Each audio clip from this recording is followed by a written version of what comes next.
Hi everyone, welcome to this 30-day program to change, transform and grow, and where I bridge psychology and spirituality, connecting you with some of the topics, the tips and the ideas that has come through over the last 20 years that is often now backed by research to support you in that journey to live a happier, healthier and more abundant life.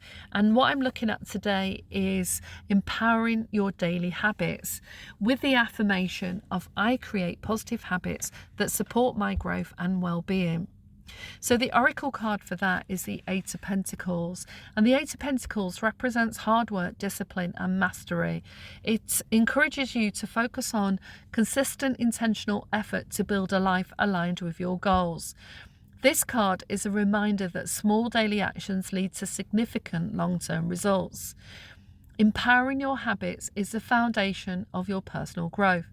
The Eight of Pentacles reminds us that mastery comes from dedication and consistent effort.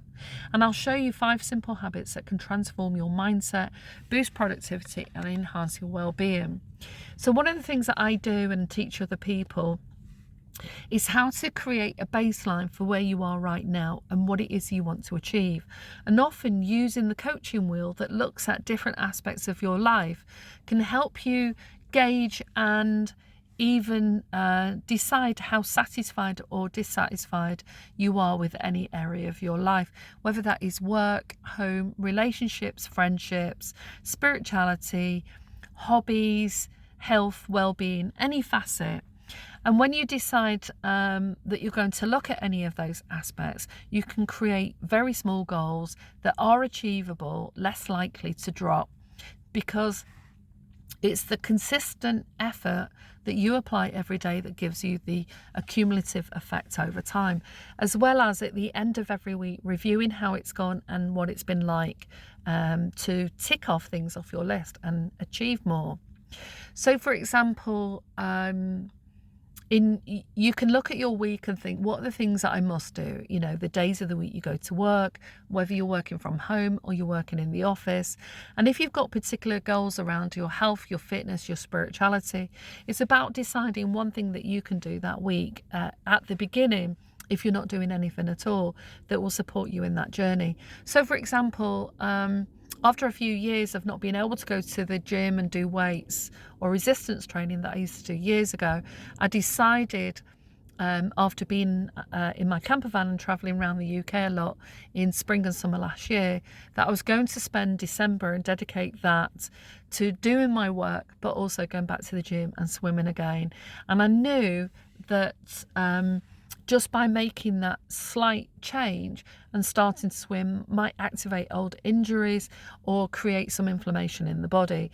So when we're starting to change our habits, we need to be thinking about the water that we drink, alcohol consumption, our diet, nutrition, and our lifestyle, and what it is we want to achieve. So I wanted to move from doing yoga, which supports me in flexibility and strength, and do some resistance training to get stronger, and also aerobic training, so that when I get out and about again and do a lot of walking, I'm able to do more, and that was my goal. So I set myself a goal knowing what my baseline was. So you get your baseline from looking at what do you currently do, and what would you like to do, or what do you like to do more of.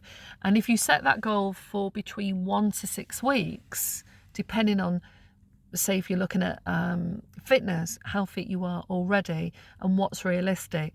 So rather than taking the usual advice of going to the gym for 30 to 50 minutes 3 times a week, you might decide that you're just going to go for a walk 5 minutes a day, every day for the first week, and see how you get on with that. You might decide to go to the gym and just lift the very lightest weight and do 1 set of reps and see how your body responds. Or you might decide to walk to work or get off the train a couple of stops earlier. And so whatever the process is that you want to put in place, is put that in place and then monitor and review how that's going for you.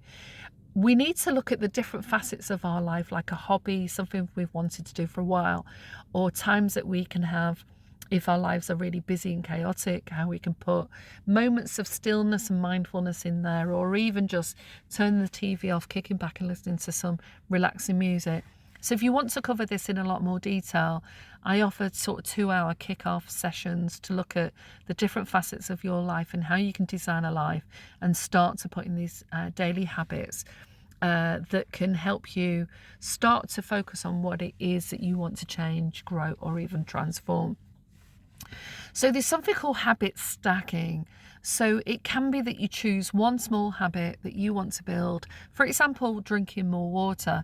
If you know that you don't drink enough water, we know that dehydration affects our capacity to focus, how we feel at work, and our productivity. So you might just decide that that is your focus for the week.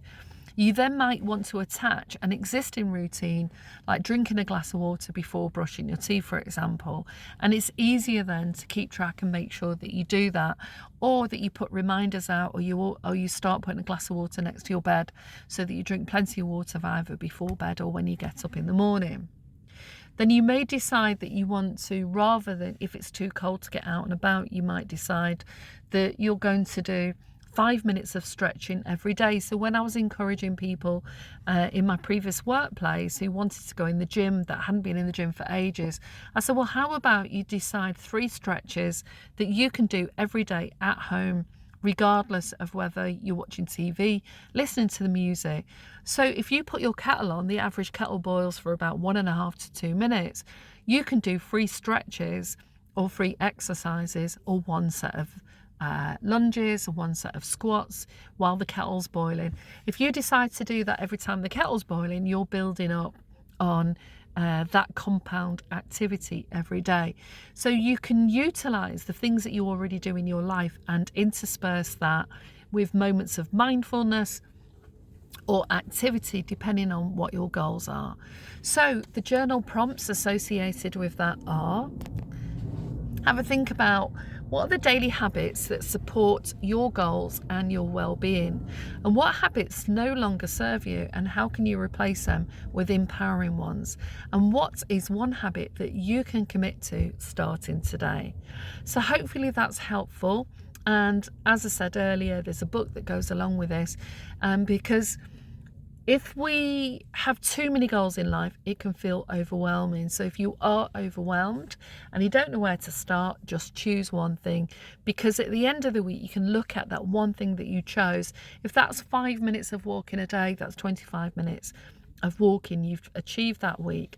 If you're drinking 8 glasses of water a day and you've only been drinking 2, that's increased by 6 daily. If you decide to go for a swim twice a week, that's 2 hours of exercise potentially you've done that you weren't doing before.